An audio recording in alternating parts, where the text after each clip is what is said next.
ഉണ്ണേട്ടൻ ഇതിന് വേണ്ടിയിട്ട് എന്ത് ഒരു ഒബ്വിയസ്ലി പ്രിപ്പറേഷൻ ഭയങ്കരമായിട്ട് നടന്നിട്ടുണ്ടാവുമെന്ന് വിശ്വസിക്കുകയാണ്. എന്തൊക്കെയാണ് ഈ ഒരു വീൽ ചെയറിൽ ഇരിക്കുക എന്നുള്ളതിൻ്റെ അപ്പുറത്തേക്ക് ഈ ഒരു ക്യാരക്ടറിന് വേണ്ടി അല്ലെങ്കിൽ ആ ഒരു ക്യാരക്ടർ ആവാൻ വേണ്ടിയിട്ട് ഉണ്ണേട്ടൻ എന്തൊക്കെ ഒരു പ്രിപ്പറേഷൻ എടുത്തിട്ടുള്ളത്? ഒരു ടു ബി വെരി ഓണസ്റ്റ്, അങ്ങനെ ഒരു എൻ്റെ പ്രെപ്പ് രഞ്ജിത്തുമായിട്ട് എൻ്റെ ഡിസ്കഷൻസ് തന്നെയായിരുന്നു.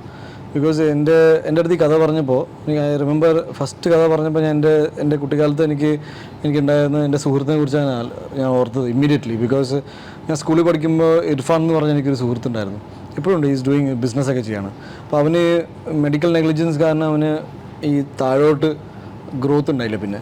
പിന്നീടാണ് ഞാൻ അറിഞ്ഞത്. അപ്പോൾ ഞങ്ങൾ സ്കൂളിൽ പഠിക്കുമ്പോൾ 4th സ്റ്റാൻഡേർഡ് തൊട്ട് ഇവൻ എൻ്റെ കൂടെ ക്ലാസ്മേറ്റാണ്.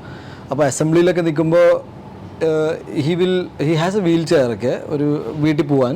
പക്ഷെ പിന്നീട് അവൻ ക്ലാസ് റൂമിലോ അല്ലെങ്കിൽ അസംബ്ലിയിലോ അല്ലെങ്കിൽ വേറെ ഒരു സ്ഥലത്തും ഇവൻ ഒരാളുടെ ഹെൽപ്പ് എടുക്കില്ല. അവൻ ഇപ്പോൾ നമ്മൾ നിൽക്കുമ്പോൾ അവൻ താഴെ ഉണ്ടാവും ഇങ്ങനെ. അപ്പോൾ ആദ്യമൊക്കെ എനിക്ക് ഭയങ്കര എനിക്ക് അയ്യോ പാവം എന്ന് തോന്നിയിട്ടുണ്ടായിരുന്നു. But Irfan made sure that അവനൊരു സ്പെഷ്യൽ ട്രീറ്റ്മെൻറ്റ് വരാൻ പാടില്ല എന്ന്. ഇർഫാൻ ഞങ്ങൾ അസംബ്ലിയിൽ നമ്മൾ ഇന്ത്യാസ് മൈ കൺട്രിയൊക്കെ പറഞ്ഞ് തീരുമ്പോഴേക്കും ഇർഫാൻ ടക്കേന്ന് പോകും. അവൻ്റെ കൈകളെന്ന് വെച്ചാൽ ലൈക്ക് ഒരു സൂപ്പർ ഹ്യൂമൻ സ്ട്രെങ്ത് ഉള്ളൊരു കൈകളായിരുന്നു. അത് അവനങ്ങനെ ആക്കിയെടുത്തതാണ്. അവൻ പുള്ളപ്സ് അടിക്കുമ്പോൾ ഞങ്ങളെല്ലാവരും അടിക്കുമ്പോൾ ഇർഫാനും പുള്ളപ്സ് അടിച്ചുകൊണ്ടിരിക്കും. ആൻഡ് ഇറ്റ് വാസ് എനിക്ക് ഭയങ്കര ഇങ്ങനെ ഇവൻ നോർമൽ അല്ലാതെ എനിക്ക് തോന്നിപ്പോയി ഇൻ ടേംസ് ഓഫ് നമ്മളെ പോലെ ഒരു രീതി പഞ്ച പിടിക്കാൻ പറ്റില്ല. അവനെ 10 പേര് പിടിച്ചാലും അവനെ തോപ്പിക്കാൻ പറ്റില്ല. അപ്പോൾ ഐ ജസ്റ്റ് ഫെൽറ്റ് ആ ഓർമ്മകളെല്ലാം പെട്ടെന്ന് തിരിച്ചു വന്ന് ഞാൻ രഞ്ജിത്തുമായിട്ട് ഡിസ്കസ് ചെയ്തു. അവൻ്റെ ഫോട്ടോ അയച്ചു കൊടുത്തു. അവനൊരു വലിയ താറിൽ ഇങ്ങനെ കൂളിംഗ് ഗ്ലാസ് വെച്ച് ഇരിക്കുന്നത്. ആൻഡ് ഐ ടോൾഡ് രഞ്ജിത്ത്, ഇങ്ങനെയാണ് ആൾക്കാരുള്ളത്. സിനിമയിൽ ഒരിക്കലും അത് അങ്ങനെ കാണിച്ചിട്ടില്ല. സിനിമയിൽ എപ്പോഴും ഇതിൻ്റെ ഒരു ഭയങ്കര സാഡ് സൈഡ് ഓഫ് ലൈഫാണ് കാണിച്ചേക്കുന്നത്, which is not necessary. Of course ഉണ്ടാവും. പക്ഷെ ആ വിഷമങ്ങളൊക്കെ മനസ്സിൽ കവറപ്പ് ചെയ്തിട്ട് ലൈഫിനെ ഒരു പുതിയ ദിവസം എന്ന രീതിയിൽ കണ്ട് ജീവിക്കുന്ന ആൾക്കാരാണ് എല്ലാവരും. സോ എനിക്ക് അങ്ങനത്തെ ഒരു നായകനായിട്ട് വന്നാൽ മതി എന്ന് എനിക്ക് വലിയ ആഗ്രഹം ഉണ്ടായിരുന്നു. ഏത് പോയിന്റിൽ പിന്നെ ഇത് ഞാൻ കൂടെ പ്രൊഡ്യൂസ് ചെയ്യാം എന്നുള്ളൊരു, ഞാൻ മാത്രം പ്രൊഡ്യൂസ് ചെയ്യേണ്ട സിനിമയായിരുന്നു രഞ്ജിത്ത്. പക്ഷേ പിന്നെ രഞ്ജിത്ത് ഉണ്ടായിരുന്നു, പുള്ളിക്ക് ഉണ്ടാവും.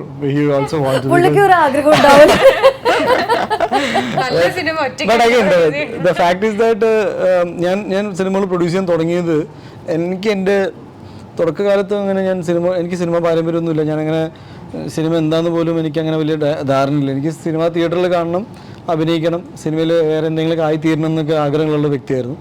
പിന്നീട് എൻ്റെ നല്ല സിനിമകൾക്ക് ഒരു നല്ല പ്രൊഡക്ഷൻ സപ്പോർട്ട് കിട്ടാതെ വന്നപ്പോൾ ഉണ്ടായ പരാജയങ്ങൾ എന്നെ ഒരുപാട് ബാധിച്ചിട്ടുണ്ട്. That's when I felt that എനിക്ക് ആ ഒരു പവർ കൺട്രോൾ ഉണ്ടെങ്കിൽ എൻ്റെ സിനിമയുടെ മിനിമം ക്വാളിറ്റി എനിക്ക് മെയിൻറ്റെയിൻ ചെയ്യാൻ പറ്റും. നിങ്ങൾ 2018 മുതൽ ഞാൻ സിനിമകൾ പ്രൊഡ്യൂസ് ചെയ്യാൻ തുടങ്ങി. എൻ്റെ 2018 മുതൽ എല്ലാ സിനിമകളും വിജയിച്ച സിനിമകളാണ്. അത് മിനിമം ഞാൻ എൻ്റെ സിനിമയ്ക്ക് വേണ്ടി എത്രയും ചെയ്തിരിക്കുന്നു ഞാൻ എന്നോട് ഒരു കമ്മിറ്റ്മെൻറ്റ് കൊടുത്തേക്കാം. അത് പ്രൊമോഷൻ്റെ കാര്യത്തിലാണെങ്കിലും സിനിമ കാസ്റ്റിങ്ങിൻ്റെ കാര്യത്തിലാണെങ്കിലും look and feel of the movie ആണെങ്കിലും ഈ സിനിമ ഏത് ഓഡിയൻസിലേക്ക് എത്തണം എന്ന് എനിക്ക് കൃത്യമായ ബോധമുണ്ട്. അപ്പോൾ അങ്ങനെ ആയി വരുമ്പോൾ പ്രൊഡക്ഷനിൽ ഉണ്ടാവുന്നത് എപ്പോഴും നല്ലതാണ്. വിത്ത് രഞ്ജിത്ത് ഓൾറെഡി എല്ലാ സിനിമകളും ആ പടത്തിലെ നായകൻ്റെ ഒപ്പം പ്രൊഡക്ഷൻ ചെയ്യുന്നതാണ് രീതി. ഞാൻ പറഞ്ഞു അഗെയിൻ ക്രിയേറ്റീവ് ഹെഡ് ആയതുകൊണ്ട് എനിക്ക് അതും ഓക്കെയാണ്. നമുക്ക് ഒരുപാട് ഓഫറുകൾ വരുമ്പോഴും നമുക്ക് ചില തീരുമാനങ്ങൾ എടുക്കാൻ വളരെ എളുപ്പമാണ്. ഒറ്റ ഫോൺ കോളിൽ തീരുമാനം എടുക്കാൻ പറ്റും. ഇൻ ദാറ്റ് സെൻസ് പ്രൊഡക്ഷനിലും എത്തി. ഡിസ്ട്രിബ്യൂഷൻ ഞാൻ അഗെയിൻ എൻ്റെ രീതി കുറച്ചും കൂടി സിനിമ നല്ലതാണെന്ന് എനിക്ക് എൻ്റെ ഒരു പോയിന്റിൽ തോന്നി കഴിഞ്ഞാൽ ഞാൻ പിന്നെ അത് മാക്സിമം പ്രൊമോട്ട് ചെയ്യണമെന്ന് ആഗ്രഹിക്കുന്ന ഒരു വ്യക്തിയാണ്. ആളുകളിലേക്ക് എത്തിക്കുക, അത് മാത്രമല്ല എനിക്ക് ചെയ്യാൻ പറ്റുക. ഞാൻ ഒപ്പീനിയൻ മാറ്റാനല്ല ഉദ്ദേശിക്കുന്നത്. ഇങ്ങനത്തെ ഒരു സിനിമ ഉണ്ടെന്നും ഈ സിനിമ നിങ്ങൾ കുടുംബസമേതം വന്ന് കാണാൻ യോഗ്യതയുള്ള സിനിമയാണെന്നും, ദാറ്റ് ഈസ് നിങ്ങൾക്ക് ഒരു എന്താ പറയുക അയ്യേ എന്ന് തോന്നിപ്പിക്കുന്ന ഒന്നും ഉണ്ടാവില്ല. ബിക്കോസ് ഐ ഫീൽ ഒരു സാധാരണ കുടുംബം ഒരു സിനിമ കാണാൻ പോകുമ്പോൾ ഏകദേശം 2000-ഓളം രൂപ ചിലവുണ്ടാവും.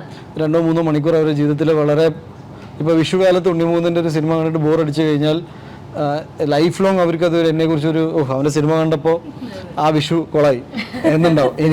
അത് ഒരു റിസ്ക്കുമാണ്. അറ്റ് ദ സെയിം ടൈം ഞാനത് ചലഞ്ചായിട്ട് എടുക്കുന്നത്. നല്ല സിനിമയാണെന്ന് ഞാൻ ഇത്രയും ഉറപ്പിച്ച് പറയാനുള്ള കാരണം വെച്ചാൽ അത് നല്ല സിനിമയാണെന്ന് എനിക്ക് വ്യക്തമായിട്ട് അറിയാം. ഇപ്പോൾ പബ്ലിക് ഫീഡ്ബാക്ക് കിട്ടിയിട്ടുണ്ട്. അതിന് മുന്നേ തന്നെ നമ്മുടെ ഇൻ ജനറൽ സിനിമ കുറച്ചും കൂടി ഒരു വേറെ രീതിയിൽ കാണുന്ന ആൾക്കാരെ ഞങ്ങൾ ഓൾറെഡി ബിസിനസ് കട്ട് കാണിച്ചിട്ടുണ്ടായിരുന്നു. So we just felt that we have made a good film.